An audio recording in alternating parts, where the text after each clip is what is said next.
As the sun sets on another week of Montecito melodrama, it appears the Sussex brand is undergoing yet another frantic facelift, with the Duke reportedly eyeing a solitary retreat to British soil, while the Duchess attempts to rebrand her lifestyle ambitions under a name that suggests a permanence her critics find increasingly hard to believe.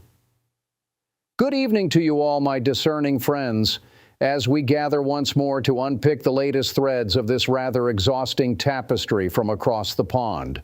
It has been a busy start to 2026 for those who make a living out of curated chaos, hasn't it? We find ourselves observing a pair who seem to be running in opposite directions while desperately clutching the same PR script. Let's start with the most delicious piece of news to filter through the grapevine: the sudden, somewhat desperate rebrand of Meghan's lifestyle empire. It seems American Riviera Orchard, a name that sounded more like a retirement home for citrus fruits than a luxury brand, has been unceremoniously dumped in favor of the moniker As Ever. A source within the inner circle suggests the change was born of necessity, as the previous name was legally stifling, limiting the production to the Santa Barbara region. One has to wonder, of course, if the As Ever title is a cheeky nod to her persistence or a quiet admission that the game remains exactly the same, selling us jam and nostalgia while the real world moves on. Meanwhile, a well-placed source tells us that behind the scenes at Netflix, the atmosphere is far from celebratory.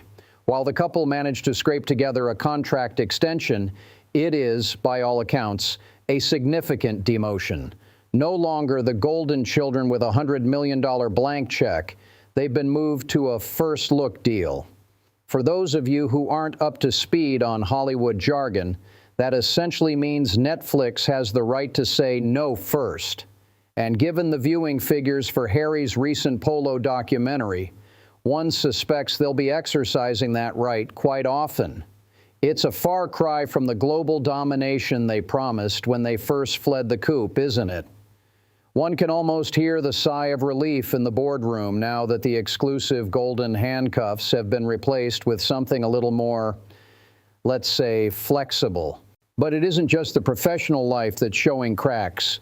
The personal staff are reportedly fleeing the sinking ship with alarming regularity.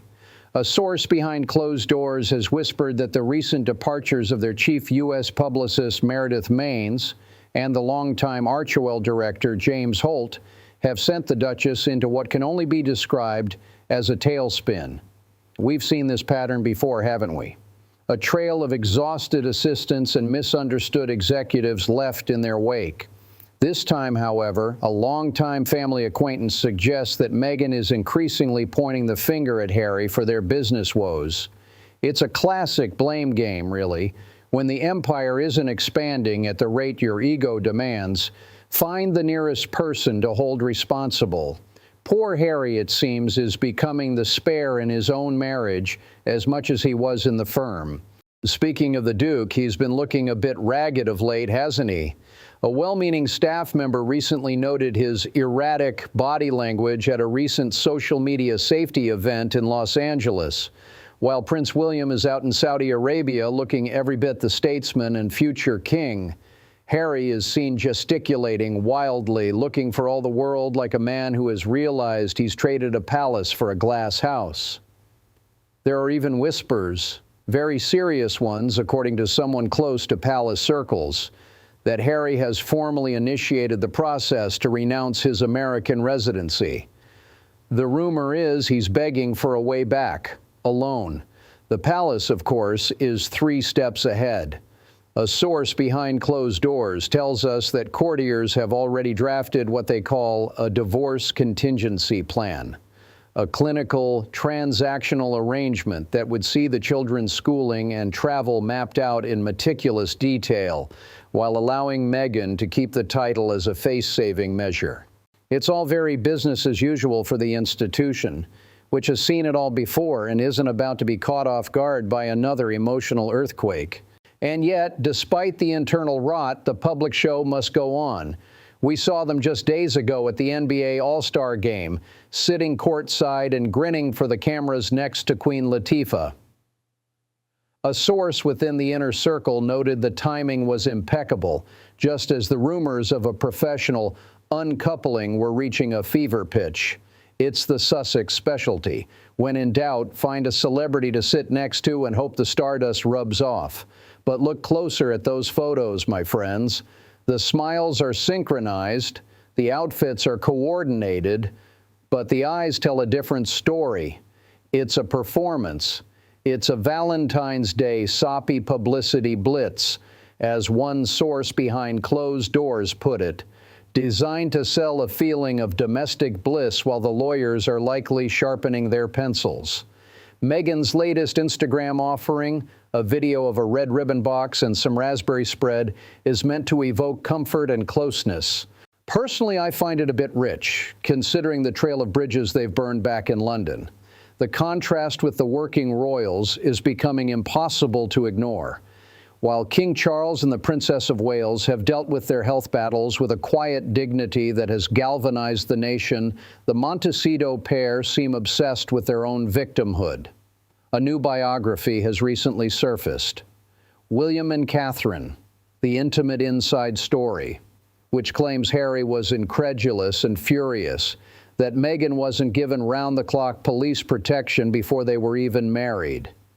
It's the same old tune, isn't it? One rule for them, another for everyone else. They simply cannot understand why the world won't stop spinning to accommodate their every whim. Even the Andrew and Sarah Ferguson crisis hasn't escaped their commentary. A source within the inner circle suggests that Meghan feels a sense of vindication, seeing Prince Andrew finally face consequences, reportedly telling friends that she and Harry were used as scapegoats to distract from his scandals. It's a remarkably cynical perspective, isn't it? To see a family in turmoil and think only of how it makes you look right. But that is the Sussex way. Everything is a slight, everything is a conspiracy, and everyone is out to get them. As we move through 2026, it's clear the test year is already proving too much for their fragile ecosystem. They are living increasingly separate lives, Meghan focused on her Hollywood contacts and her jam jars, Harry pining for the gray skies of London and the security he so recklessly threw away. The as ever brand might be her new love language, but I suspect the public is starting to speak a different tongue entirely, one of profound indifference. They are fast becoming a legacy act, playing their greatest hits of grievance to an ever-dwindling audience of true believers. I'll be keeping a very close eye on the divorce plan developments and the Duke's residency status as the weeks unfold. It's a high-stakes game of chess, and for once the palace seems to have all the pieces in the right places. But for now, we must wait and see how many more jars of strawberry jam it takes to paper over the cracks of a crumbling kingdom.